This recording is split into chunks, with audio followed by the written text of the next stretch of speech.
श्री भगवानुवाच। अशोचानन्वशोचस्त्वम् प्रज्ञावादांश्च भाषसे गतासु न गतासूश्च नानुशोचन्ति पंडिताः। अर्जुन, तू न शोक करने योग्यों के लिए शोक करता है और पंडितों के से वचन कहता है, किंतु बुद्धि संपन्न पंडित जन जिनके प्राण चले गए हैं उनके लिए तथा जिनके प्राण नहीं गए हैं उनके लिए भी शोक नहीं करते। तू पंडितों जैसी बातें भर करता है, वस्तुतः ज्ञाता है नहीं, क्योंकि न त्वेवाहं जातुनासं न त्वन्नेमे जनाधिपाः न चैव न भविष्यामः सर्वे वयमतः परम्। न तो ऐसा ही है कि मैं अर्थात सद्गुरु किसी काल में नहीं था, अथवा तू अनुरागी अधिकारी अथवा जनाधिपाह राजा लोग अर्थात राजसी वृत्ति में पाए जाने वाला अहम नहीं था, और न ऐसा ही है कि आगे हम सब नहीं रहेंगे। सद्गुरु सदैव रहता है, अनुरागी सदैव रहते हैं। यहां योगेश्वर ने योग की अनादिता पर प्रकाश डालते हुए भविष्य में भी उसकी विद्यमानता पर बल दिया। मरने वालों के लिए शोक न करने के लिए कारण बताते हुए उन्होंने कहा, देहिनोऽस्मिन् यथा देहे कौमारं यौवनं जरा तथा देहान्तरप्राप्तिः धीरस्तत्र न मुह्यति। जैसे जीवात्मा की इस देह में कुमार, युवा और वृद्ध अवस्था होती है, वैसे ही अन्य अन्य शरीर प्राप्ति। इसलिए धीर पुरुष मोहित नहीं होता है। कभी आप बालक थे, शनैः शनैः युवा हुए, तब आप मर तो नहीं गए, पुनः वृद्ध हुए। पुरुष एक ही है। उसी प्रकार लेश मात्र भी दरार नए देह की प्राप्ति पर नहीं पड़ती। कलेवर का यह परिवर्तन तब तक चलेगा जब तक परिवर्तन से परे वस्तु नहीं मिल जाती।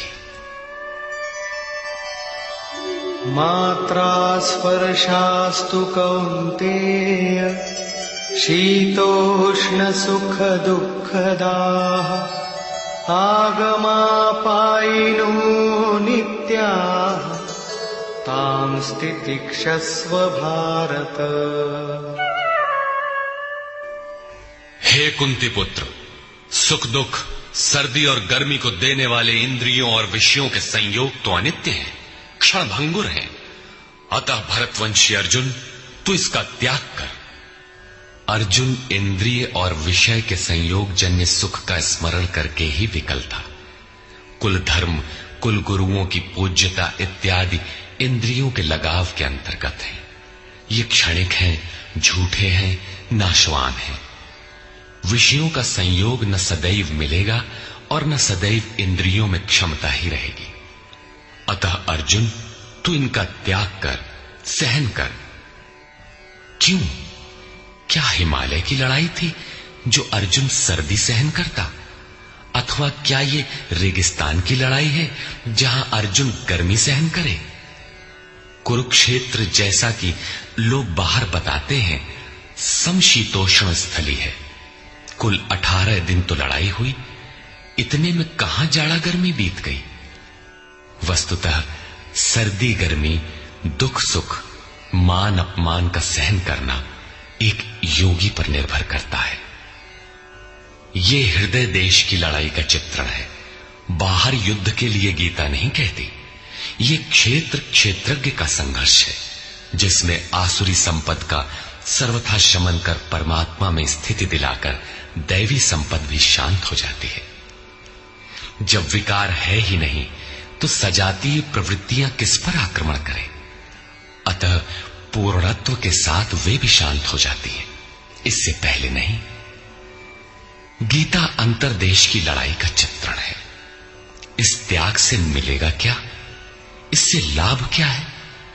इस पर श्री कृष्ण कहते हैं, यम हि न व्यथयन्त्येते पुरुषं पुरुषर्षभ समदुःख सुखं धीरं सोमृतत्वाय कल्पते।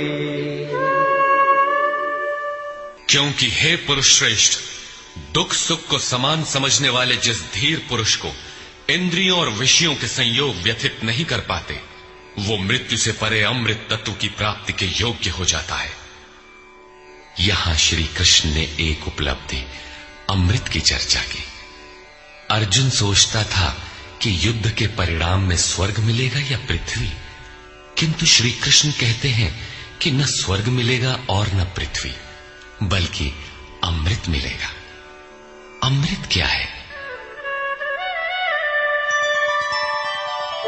नासतो विद्यते भावो नाभावो विद्यते सतः उभयोरपि दृष्टोऽन्तः त्वनयोस्तत्त्वदर्शिभिः। अर्जुन, असत वस्तु का अस्तित्व नहीं है, वो है ही नहीं, उसे रोका नहीं जा सकता, और सत्य का तीनों काल में अभाव नहीं है, उसे मिटाया नहीं जा सकता। अर्जुन ने पूछा, क्या भगवान होने के नाते आप कहते हैं? श्री कृष्ण ने बताया, मैं तो कहता ही हूं, इन दोनों का यह अंतर हमारे साथ साथ तत्वदर्शियों द्वारा भी देखा गया है।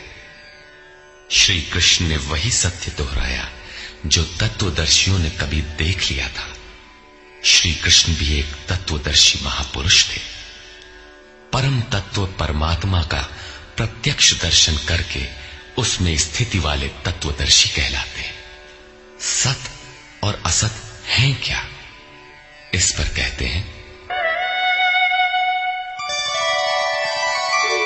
अविनाशी तु तद्विद्धि येन सर्वमिदं ततम् विनाशमव्ययस्यास्य न कश्चित् कर्तुमर्हति। नाश रहित तो वो है जिससे ये संपूर्ण जगत व्याप्त है। इस अव्ययस्य अविनाशी का विनाश करने में कोई समर्थ नहीं है। किंतु इस अविनाशी अमृत का नाम क्या है? वो है कौन? अन्तवन्त इमे देहा नित्यस्योक्ताः शरीरिणः अनाशिनो प्रमेयस्य तस्माद्युध्यस्व भारत। अविनाशी अप्रमेय नित्य स्वरूप आत्मा के ये सभी शरीर नाशवान कहे गए हैं। इसलिए भरतवंशी अर्जुन, तू युद्ध कर। आत्मा ही अमृत है, आत्मा ही अविनाशी है जिसका तीनों कालों में नाश नहीं होता। आत्मा ही सत है, शरीर नाशवान है, यही असत है जिसका तीनों कालों में अस्तित्व नहीं है। शरीर नाशवान है, इसलिए तू युद्ध कर। इस आदेश से यह स्पष्ट नहीं होता कि अर्जुन केवल कौरवों को मारे। पांडव पक्ष में भी तो शरीर ही खड़े थे। क्या पांडव के शरीर अविनाशी थे? यदि शरीर नाशवान है तो श्री कृष्ण किसकी रक्षा में खड़े थे? क्या अर्जुन कोई शरीरधारी था? शरीर जो असत है, जिसका अस्तित्व नहीं है, जिसे रोका नहीं जा सकता, क्या श्री कृष्ण उस शरीर की रक्षा में खड़े हैं? यदि ऐसा है तो वे भी अविवेकी और मूढ़ हैं, क्योंकि आगे श्री कृष्ण स्वयं कहते हैं कि जो केवल शरीर के लिए ही पचता है, श्रम करता है, वो अविवेकी और मूढ़ बुद्धि है। वो पापायु पुरुष व्यर्थ ही जीता है। अंततः अर्जुन कौन था? वस्तुतः अनुराग ही अर्जुन है। अनुरागी के लिए इष्ट सदैव रथी बनकर साथ में रहते हैं, सखा की भांति उसका मार्गदर्शन करते हैं। आप शरीर नहीं है, शरीर तो आवरण है, रहने का मकान है। उसमें रहने वाला अनुराग पूरित आत्मा है।